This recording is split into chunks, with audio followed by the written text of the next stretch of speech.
May solusyon pa ba ang malawakang pagbaha sa Metro Manila? Ang DPWH tinitingnan ang posibilidad na gayahin ang sistema ng isang business district. Balitang hatid ni Jonathan Andal.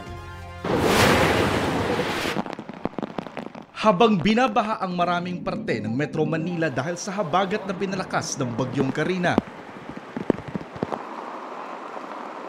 ang BGC o Bonifacio Global City sa Taguig na natiling flood-free. Isa sa mga dahilan, nasa ilalim ng mga punong ito. Andito po ako ngayon sa may Burgos Circle sa may BGC at sa ilalim po ng parking ito, mayroong dambuhalang water detention tank na makikita po natin sa butas na ito.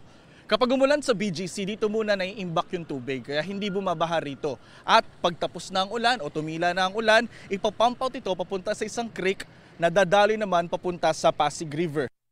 Ang lalim nito kasing taas ng 4 na palapag na gusali at kayang mag-imbak ng mahigit 20 milyong litro ng tubig o katumbas ng laman ng 8 Olympic-sized swimming pool.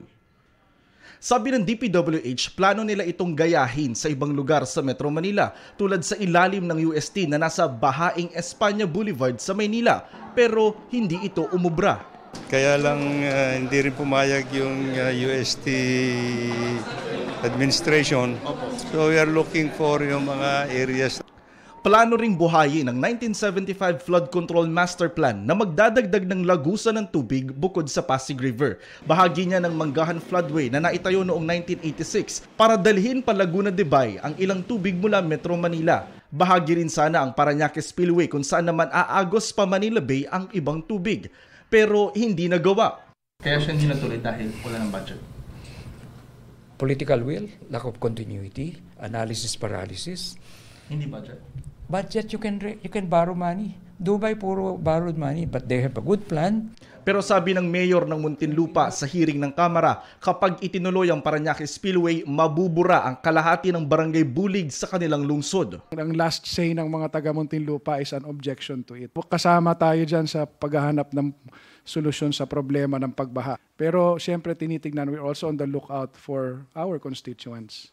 Kung meron namang ibang option, why not? I am aware that this project has been already approved by the NEDA board. So anyway, because of this information, we can always have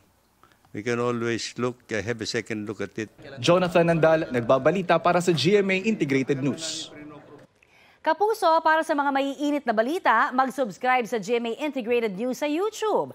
Sa mga kapuso naman abroad, subaybayan nyo kami sa GMA Pinoy TV at sa www.gmanews.tv.